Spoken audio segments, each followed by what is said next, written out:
and reclaim the world we lost.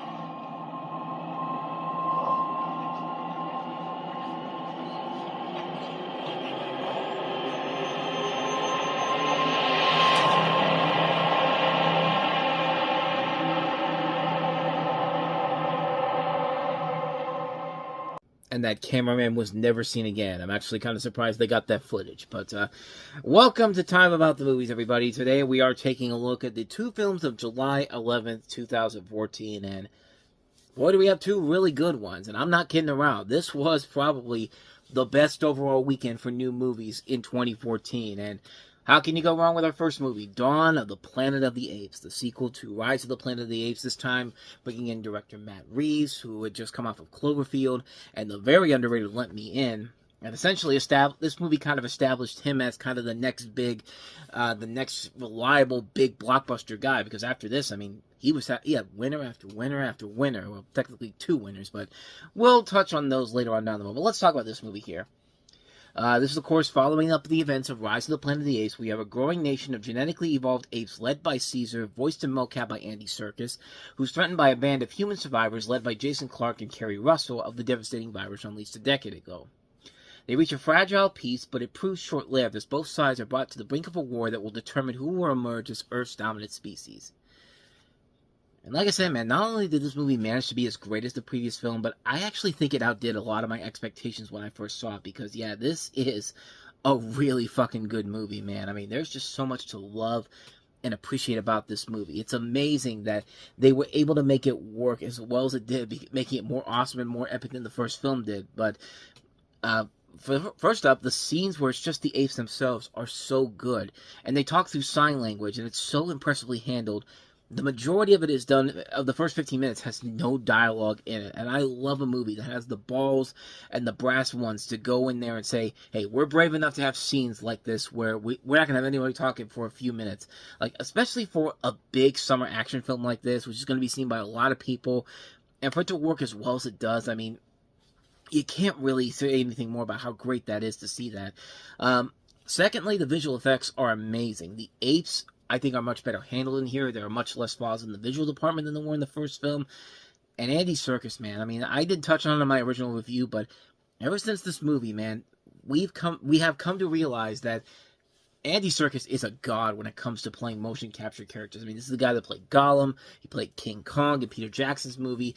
And Caesar, I think, is his magnum opus. This is one of the best characters ever put to film. I mean, it's not just because of the performance by Andy Serkis, but not just the mocap work, but you feel this guy's whole situation overall. You do feel this ape's character going through the course of this movie, and it's just one of the more fascinating and amazing characters that really you just gotta see to believe it, man. I mean, there's no reason why this character should have not been acknowledged at the Oscars. I mean, back in the 80s, if this movie had come out in the 1980s, this would have gotten like a special achievement Oscar, just like with Roger Rabbit in 88 and then Toy Story in 95, and sadly we don't do that anymore. Like, because even though the technology has vastly evolved since those films came out, like, this should have gotten a special Oscar at the very least, or at least a Best Actor nomination for the Academy to realize that, hey, we acknowledge how great this performance is, but keep in mind, this is pre-2021 Oscars, where, you know, they didn't really give a shit about good movies. They wanted to nominate all the Oscar bait movies and all that type of stuff, like, excuse me, sorry. But, the two main characters overall, I thought were very good. Jason Clarke as Malcolm and Kerry Russell as Ellie. They're good characters. They did contribute to the story and weren't just there to be the typical stereotype characters. They saved those for some of the characters other in this movie, but we'll get to them later on. But, the action sequences I thought very good. I thought this was very well handled by Matt Reeves and cinematographer Michael Searson, who has done a lot of cinematography and a lot of good cinematography. He did Gravity. He did Harry Potter and the Prisoner of Azkaban. Hell, he's been working on movies since the late 70s. I mean, he did stuff like Bugsy Malone, and that movie was amazing for making a big-scale movie with these kid actors. I mean, I just watched it. I've had that movie for several years on Blu-ray, and I finally got to watch it not too long ago. It's a friggin' amazing movie, man. Bugsy Malone is a very underrated film on so many levels. If you have not seen that movie, definitely check it out. It's definitely worth it just for the visual look of that film alone. He worked on this movie. He worked on that movie, and I thought both of them did a very good job, director and cinematography, making this look as flawless and as epic as you could possibly imagine. And it does run at a smooth enough pace.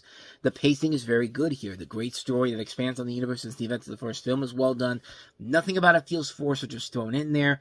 And just because everything that happens works, it happens for a reason and purpose to the story itself. Now there are some flaws to it. Of course, you got to have your flaws in here. Even some of the best movies ever have some bad flaws to it. But like, the other human characters are not really all that great. Not just the humans, I should say, but the apes as well. They're kind of your generic stereotype characters. Gary Oldman's playing the leader who doesn't want to listen to reason. One of Malcolm's helpers is a trigger-happy nut who just wants to kill apes with no rational thinking at all. Which is funny because of what's going on in the world right now. You say, oh, that's pretty much like what's going on in our government right now. But that's a whole other thing altogether. Like, Caesar's son is seduced into the dark side by Koba, basically kind of the tyrannical ape who wants all apes to bow to him and humans destroyed, before turning back once Caesar ends up surviving an event in the film. It's just kind of like, are we really doing this again? Like, we know what this is going to do, how it's going to happen overall here, but there's also plot points that never got brought out here whatsoever. They say they only have fuel for a few more weeks. Then they use it as gas for the cars they drive up to where the apes are at, because that's where the dam with the power is that they're looking for.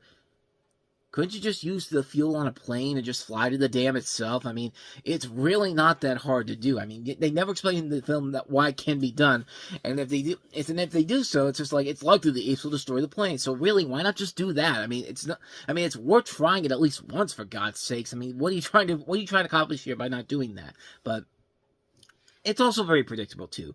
You can kind of predict where everything is going to go, but never to a point where the movie where it ruins the film overall. You can have a predictable story as long as you do something unique with it and still expand on your story and it's set up fine. It works well. Like, if you do what you did with the Transformers movie that came out the week before, yeah, people are going to get sick and tired of it really fucking quickly. Like, if Transformers 4 is the worst kind of a summer blockbuster, Dawn of the Planet of the Apes is the complete opposite of that. It's a fresh, well-written movie, beautifully acted, beautifully directed. The story works, a lot of fun to watch. One of the best sequels I've ever seen in my life, and it just continues to show how good of a summer this was, because this was a really good summer for movies in general. And I think I had this high up on my list of the best movie years of all time, if I'm not mistaken, not too long ago. It was in my top 5. It was like, I think, number 4 on the list I had there. But, yeah, this was one of the best movie years of recent memory. And this is one of those examples of where, yeah, that comes into play of why this was such a good year for movies in general. So, yeah, if you haven't seen Dawn of the Planet of the Apes yet, for God's sakes, get out there and see not only this movie, but watch all these movies that came after 2011. Rise of the Planet of the Apes, Dawn of the Planet of the Apes, War of the Planet of the Apes, even the recently released, Kingdom of the Planet of the Apes. I forgot the title for a second. Even that one's pretty good, even though it is kind of an unnecessary sequel, but it's still a really damn good movie overall. A lot of them are really good films. Like, I can't recommend these movies enough overall. Just enjoy them, watch them. You'll have a great time with them just like I did. Dawn of the Planet of the Apes, one of the best movies of the year, one of the best sequels I've ever seen. So, and let's go ahead and move on to our last movie that we have here, and that is Richard Linklater's epic masterpiece of a different kind, and that is Boyhood. Oh, what do you want to be, Mason? What do you want to do? Boyhood. Rated R. In select theaters July 11th. So yeah, this is a movie that has a very special gimmick to it. What they did was, they started shooting this movie back in 2002. And Richard Linklater's plan essentially was to have the cast come back every year and film a new segment over the course of 12 years. That was the original plan overall, but I think it was 11 years since they finished filming around 2013. But either way, this is still an amazing idea to work with here, to have a movie that's you're following as these characters are growing older, not just the kids, but the adults as well. And that was kind of the fun thing about this gimmick overall, but it turned out to be one of those great movie achievements that you really, like, honestly, you really couldn't have seen coming if you really didn't try, if you really didn't see what they were doing here. But yeah, this is a terrific, terrific movie, man. Boyhood tells the story, essentially, of this family, Ella Coltrane, who plays one of the kids, Ethan Hawke, Patricia Arquette, and Richard Linklater's daughter, Laurelie Linklater, and the rest of the cast of the crew, showing the growth of a young boy and his older sister to adulthood. It goes from May 2002 to October 2013. And this whole thing is still amazing how they put this together. This thing didn't even have a finished script when they started shooting this, and Linklater basically had to prepare each character's basic plot points, and the ending wasn't written until the last year of the shooting of this movie. And it's very fascinating how they were able to put this whole thing together, and it turned out to be the masterpiece that it really is, because this really is a masterpiece of a movie. It's one of the great movie experiences you can really see. It's amazing to see how this film started off. It's just kind of this improvisational film. Let's see how this starts off here. If it doesn't work, we just go on and do something else. And then slowly but surely becomes this smartly written, very cleverly made motion picture experience that honestly we might not ever see again. Although Richard Linklater is doing another film, if I'm not mistaken, with the same kind of idea. It's actually being filmed as we speak right now. Merrily We Roll Along is supposedly his next one. And supposedly it's not going to get done until 2040, so by the time it comes out, I'll be in my 50s at that point. I mean, good Lord, I'm almost 50. I'll be 50 years old by this time it comes out. God, I'm getting old. I just turned 37 3 weeks ago. What the fuck? But that's for another time. But yeah, it's incredible that he's going to try to do this again because, yeah, this thing could not have been the hardest, could not have been the easiest thing to do overall. And what makes it so unique is that you have somebody like Richard Linklater who is so good at making these mainstream movies, but he can also make these smaller independent movies that still hold up very much. I mean, the guy does not miss at all. I mean, this started shooting before School of Rock came out, and by the end, he'd already established himself as a solid director. The Bad News Bears remake he did was very good. A Scanner Darkly, Me and Orson Welles was an underrated gem of his. So was Bernie. Even Fast Food Nation wasn't a great movie, but it certainly wasn't a bad movie overall. This movie works because the acting feels very real and genuine. It does a spectacular job with its cast and how everybody gets older and how everybody works together, even as time goes on in general here. The drama is really good. It doesn't feel fake or phoned in. If Linklater really would have wanted to, he could have continued. He could have made this the Up series for this generation in particular. And if you've never seen the Up movies, it's this fascinating documentary series where, Michael Apted follows these 7 kids early on, I think in the 60s, and he comes back and sees them every 7 years to see how they're doing. So the next one would be 7 Up. The first one would be 7 Up, and the next one would be 14 Up, and then 21 Up, 28, 35, so on and so forth.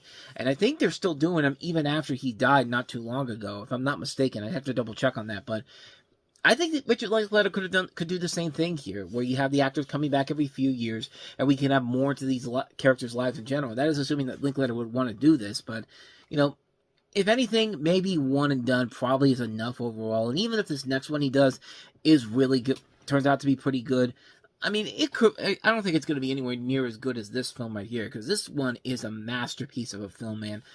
This really should have been a movie where it probably had a good chance of winning Best Picture, and if it had won, I would have not minded that at all. Although the film that did win Best Picture that year was pretty good, but we'll get into that later on in the year. But I got nothing else to say for you, man. Boyhood is just such a phenomenal movie. It's a cinematic achievement that it's going to be very hard to top. And I mean, what more can I say about it, man? It's a great film. If you have not seen it yet, get out there and see Boyhood, man. It's a terrific achievement. Just the way it's filmed, just the way these actors work off each other, just the way the stories are being told. It's a terrific film. I can't recommend this one enough. Boyhood, one of the best movies of the year, easily. And so, with all that said, we wrap up another episode of Time About the Movies. We'll head into the middle of July with 4 films in particular. A couple of surprises, really. We have The Purge: Anarchy, the sequel to last summer's big breakout hit. We have another movie that was a sequel to one of last year's big surprise hits, Planes, Fire, and Rescue. And what's even more shocking is that this one is actually a hell of a lot better than the original film. Not just in the fact that, the first one felt like a cash-in in general, but this one was a legitimately good movie. The same can't be said for Sex Tape, Cameron Diaz and Jason Segel in a comedy from the director of Bad Teacher, I should say, which was the movie they were both in. And yeah, this is the real loser from Cameron Diaz in 2014. And last up we have Wish I Was Here, Zach Braff's second directorial effort after Garden State, which is one of my favorite movies of all time, which came out 10 years prior. And hopefully the expectations were high for me going into this one, and let's just say that this did not live up to the hype whatsoever, and it's a shame that it did, but we'll touch on that and more tomorrow on the show, so stay tuned for that. But With all that said, thank you so much for watching this. I hope you enjoyed it. If you did, please go ahead and do me the honors of hitting that like button, that subscribe button, and that notification button. Also, don't forget to check out the playlist, and don't forget to check out the previous episode we did. So with all that said, whether it's in the past, the present, or the future, I will see you at the movies. Take care.